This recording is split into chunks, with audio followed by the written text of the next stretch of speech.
Good morning students. जैसा कि हम लोगों ने प्रीवियस लेक्चर में पढ़ा हुआ था इंट्रोडक्शंस ऑफ ट्रांसपोर्टेशंस के बारे में। तो आज का जो हमारा टॉपिक्स है ये जियोमेट्रिक डिजाइन ऑफ हाईवे। तो पहले हमने मोड्स ऑफ ट्रांसपोर्टेशंस, कितने टाइप के ट्रांसपोर्टेशंस होते हैं, आईआरसी फंक्शंस ऑफ रोड, इसके बारे में डिस्कस किया हुआ था। उसी का टॉपिक आज हमारे पास है जियोमेट्रिक डिजाइन ऑफ हाईवे। तो इस टॉपिक में हम लोग क्या क्या डिस्कस करेंगे इसके बारे में पहले हम लोग समझ लेते हैं। इसमें पहला हम लोग पढ़ेंगे हाईवे क्रॉस सेक्शनल एलिमेंट्स। इसमें एक टॉपिक ये डिस्कस करेंगे हम लोग। इसके बाद करेंगे साइड डिस्टेंस के बारे में। साइड डिस्टेंस ये ट्रैफिक में भी आपका चैप्टर्स मिलेगा, उसमें भी हम आपको सही से बताएंगे। और इसके बाद है हॉरिजेंटल अलाइनमेंट, फिर इसके बाद है वर्टिकल अलाइनमेंट। अब ये होता क्या है कि ज्योमेट्री डिजाइन, इसमें क्या क्या चीजें हमको देखना पड़ता है। तो इसमें इसकी जो डेफिनेशन है हमारे पास, geometric design of a highway deals with the dimensions and layout. अब जैसे हम लोग हाईवे पे जाते हैं तो हमारे सामने कौन कौन सी चीज विजुअल है। जैसे हम लोग उस पर देखते हैं उसका कितनी हाइट है, विड्थ कितनी है रोड की, कितने उसमें लेआउट हैं। फिर इसके बाद हम लोग देखते हैं उसमें कितने कर्व दिए हैं, किस टाइप का कर्व है आपका। अगर हमको किसी सिटी की तरफ मुड़ना होगा तो ये हॉरिजेंटल कर्व देंगे, अदरवाइज हम लोग क्या करेंगे, ये वर्टिकल कर्व को हम लोग वहां पर प्रोवाइड करेंगे। ये चीजें देखते हैं, मतलब जो भी चीजें हम लोग हाईवेज के सामने विजुअल हैं, वहां पर कैम्बर्स हो गया, कितने लेआउट्स हैं, कितनी विड्थ है उसमें, ये चीजें हम लोग वहां पर डिस्कस करते हैं। फिर इसके बाद हाईवेज को हम लोग कंस्ट्रक्ट करते हैं। इसमें जैसे visual features of highway such that it provides maximum efficiency of minimum cost and safety. कम से कम कॉस्ट में हाईवे आपका वहां पर बन जाए, और इसके साथ साथ क्या क्या आपने सेफ्टी के पर्पज से वहां पर फीचर्स रखे हुए हैं उस हाईवे को बनाने के लिए। तो इसके बाद हमारे पास सेकंड टॉपिक आता है टोपोग्राफी। जब हम लोग हाईवेज को प्लानिंग कर लेंगे, कौन कौन से अलाइनमेंट्स हैं, ये चीजें पता कर लेंगे, कौन कौन सा उसमें कर्व देना है, फिर हमारे पास आता है टोपोग्राफी। किस टोपोग्राफी में आप वहां पर हाईवे को बना रहे हैं, ठीक ना। जैसे कि topography, terrain conditions influence the design speed. अब होता क्या कि रोड अलग अलग टाइप से हमको देना होता है। अगर प्लेन एरिया में देंगे तो रोड की स्पीड हमको ऑल अलग रखेंगे। अगर हिली एरियाज हैं, माउंटेनियस एरियाज हैं, तो वहां पर हम लोग रोड की स्पीड कितनी रखते हैं। तो यहाँ पर है design speed that turn the designing of the highways elements. कौन कौन से वहां पर एलिमेंट्स आपके होंगे। तो आईआरसी ने आपकी कुछ रूल्स और ये आपकी जो स्पीड है डिजाइन ऑफ स्पीड में, ये को डिसाइड की हुई है। जैसे कि हमारे पास है टेरेन एरिया है। अगर हमारे पास प्लेन एरिया है, सपोज दैट मान लो अगर प्लेन एरिया में हमको हाईवेज को बनाना है, तो वहां पर जो हम लोग स्लोप देंगे, वो स्लोप देंगे हम लोग 0 से 10%। अच्छा स्लोप, अब इसमें टॉपिक आता है स्लोप। स्लोप होता क्या है, आप लोगों ने डिप्लोमा में भी पढ़ा हुआ, बीटेक में भी हम आपको बताऊंगा स्लोप कैसे देते हैं हाईवेज में। सपोज दैट हमारे पास ये उसमें दिया जाता है 1/30 या 1/45, तो उसको कैसे देंगे। ये हमारे पास सिंगल हाईवेज है, ठीक है। तो इसमें हम लोग क्या करेंगे, ये हमारे पास होगा 30, ये 30 होगा, ये हमारे पास 1 वर्टिकल चलना, हॉरिजेंटल हमको 30 चलना है।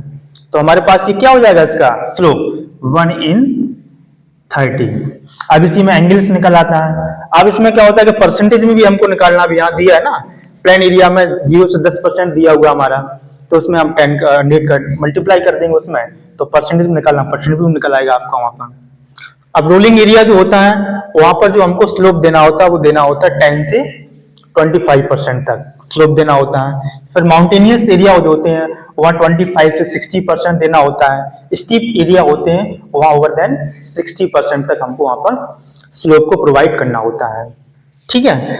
इसके बाद होता है हमारे पास नेक्स्ट, यहाँ तक क्लियर है ना। इसमें होता क्या है, हाईवेज में बहुत सारी चीजें हमको देखनी पड़ेगी। अभी आपका स्टार्टिंग है, ये चीजें पढ़ रहे हैं जियोमेट्रिक डिजाइन में। अब आगे आप जैसे ही पढ़ते जाएंगे तो और भी इंटरेस्टिंग टॉपिक्स रहेंगे आपके लिए।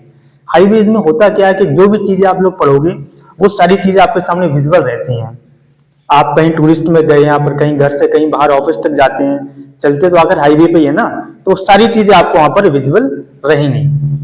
अब इसके बाद हमारे पास आता है design of speed, design speed.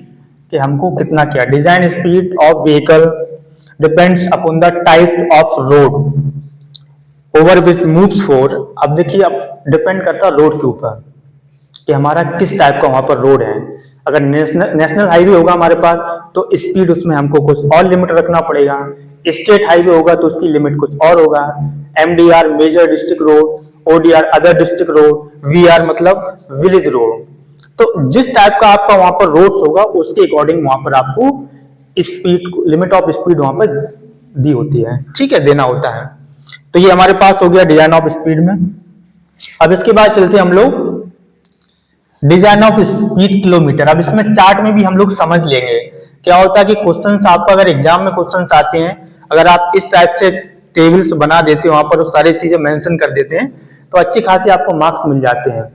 और इस सिलेबस के अकॉर्डिंग भी नहीं है, अगर आप एसएससी या किसी और अदर स्टेट की प्रिपरेशन भी कर रहे हैं ना आप, तो वहां पर भी क्वेश्चंस कभी कभी पूछ लेता है कि एक्सप्रेस वे में प्लेन एरिया में हम लोग जो मैक्सिमम स्पीड होती है कितनी रखनी होती है, या फिर माउंटेनियस एरिया में कितनी रखनी होती है, स्टेप एरिया में कितनी रखनी होती है। तो ये चीजें आपको वहां पर क्लियर होनी चाहिए। ये टेबल आपको एक बार रट लो या फिर याद कर लो, रटना कुछ नहीं इसमें, तो सारी चीज आपके माइंड में सेट हो जाएंगी यहाँ पर।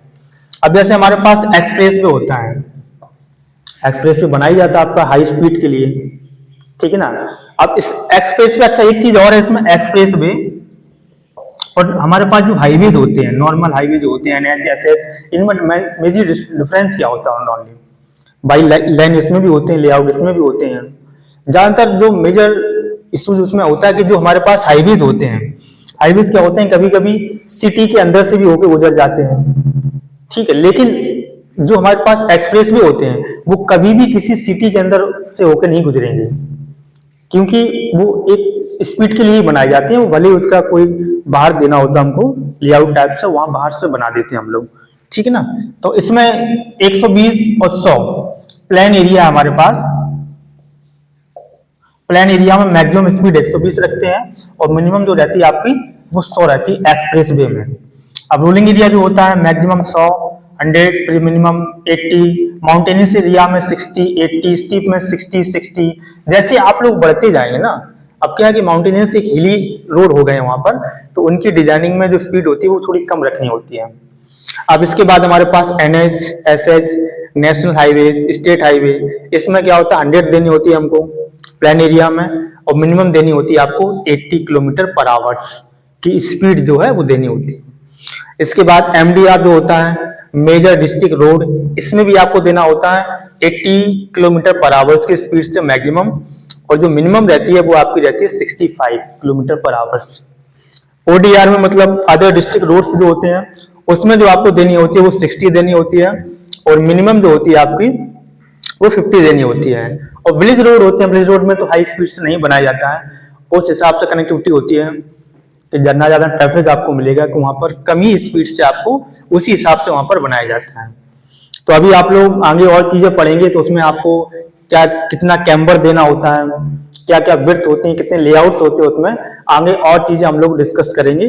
अगर आपको ये टॉपिक अच्छा लगा है तो इसको लाइक और सब्सक्राइब कीजिए। Thank you.